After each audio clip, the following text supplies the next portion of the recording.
hill because we're talking about baby boomers and they're over the hill. So first we're going to have a chapter summary, followed by a quick analysis, followed by a case study summary, followed by case study questions and analysis, followed by questions and comments from you guys.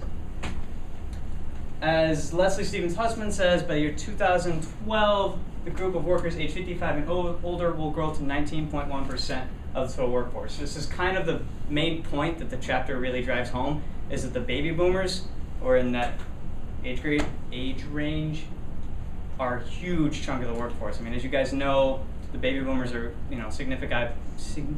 they're classified as the people who, they came home from World War II, and they made a lot of babies. Those are the baby boomers. It's a large group of people. Basically, something needs to be done about this because they are going to be such a large percentage of the workforce, so we can't just ignore them. We can't replace them with younger people because those younger people do not exist yet. The chapter makes a point of dispelling myths about the baby boomers, and it tries to explain baby boomer desires and then give advice as to what to do with them. Myth number 3 the chapter goes into is, and this is myth number 3 is the book as a whole. So the first myth in the chapter is myth number 3. The baby boomers can't handle technology. The analogy it uses is that it says if they can accomplish all these societal things they did, like organize civil rights movements, fight a war, I think even 2. Don't remember the third one, but if they can do those, they can learn how to use a PDA and go into the truth behind that later. Myth number 4 is it says baby boomers are too bossy, and the chapter says that they're just giving hard-earned advice, not orders.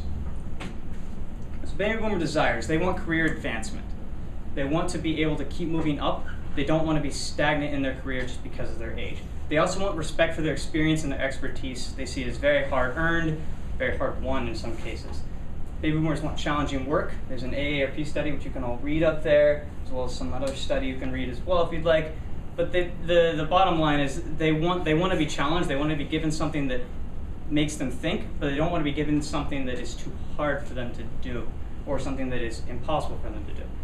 They also want training. This kind of goes along with challenging work, but baby boomers want to be trained on the new technologies that's come up. They don't want to just be said, oh, you don't know how to use it, you're not going to get a chance to learn. We're going to teach you how to use it. So as the advice the book gives, the book says you can give them part-time work. A lot of baby boomers have families to look after. They want a part-time work option. It also says you can give them certificate courses and distance learning options for training. Kind of uneconomical in my opinion, but that's ready for the analysis. So okay, the chapter presents a valid point, and that is that baby boomers represent a huge percentage of the workforce, so we have to deal with them.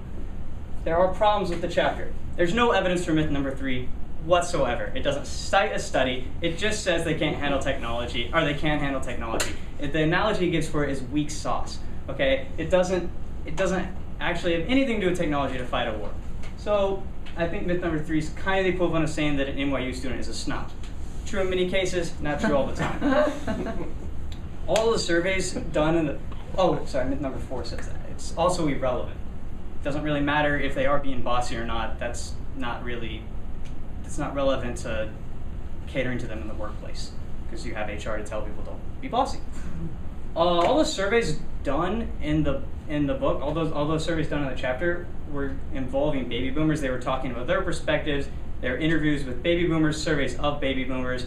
None of them were surveys of Generation Xers, Generation Yers. It doesn't go into those, so it's only about how baby boomers perceive themselves and their status in the workplace, not how others perceive them in the workplace, which is a point. The older you get, the harder it is for you to learn. There's numerous psychological studies about this, but this is why people, as they get older, are much less likely to go back to school. Your brain just doesn't actually retain information as well. Not that it can't, statistics. First rule of economics is that a successful business will do whatever it needs to in order to survive.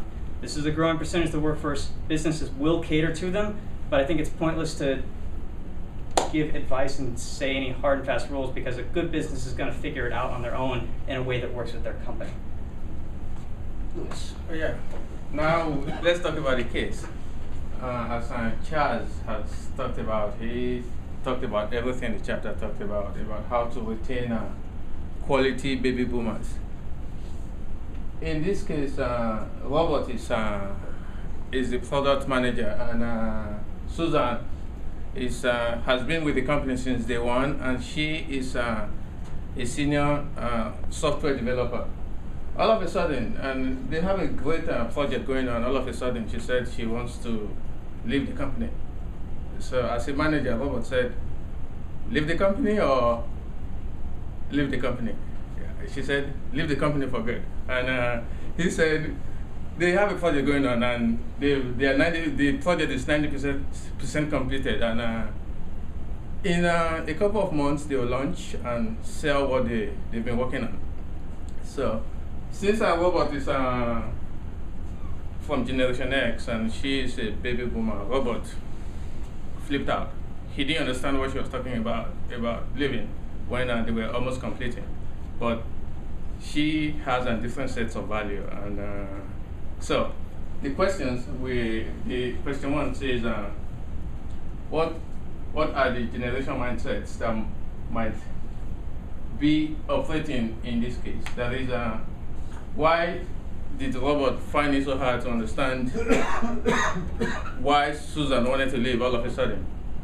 If anyone has anything to say, why Robert, who is from who is a member of Generation X, didn't understand why Susan wanted to leave all of a sudden?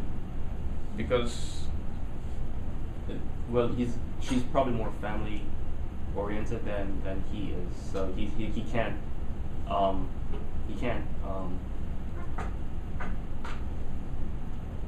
fathom? yes. okay. Yeah, the book. Yeah, go ahead. And also, because Susan was in the company since day one, you kind of fall under the assumption they'll always be there. She started, she was all this time, it's like they're eternal, they'll always be around. Yeah, okay. Okay. And anyone? Okay. The book talks about being family oriented. You know, she has loyalty to her husband first than to the company. Her husband was her life. The company is secondary. So she made the decision because he was moving to another state. She made the decision to live with him. Question two. Yeah, question two says, since in business we care about value, so the company, in order to retain her, she's learned everything about the company, how the company works, the technology. So losing her will be a big loss to the company. So in order to keep her, what should Robert do to entice her to work for the company, whether to consult for the company or work as a part-time employee from another state? What are some suggestions you guys have to how we can entice Susan, who has learned so much about the company and knows about the company, and could create additional value for the company? Maybe he can say, oh, hey, I'll take over some of what you do if he's able to, and say, if you need to take a couple of days off or maybe some time off to, so you're able to stay, just don't quit or don't resign, just maybe free up some time, take care of your problems, but come back and let's keep doing what we're doing.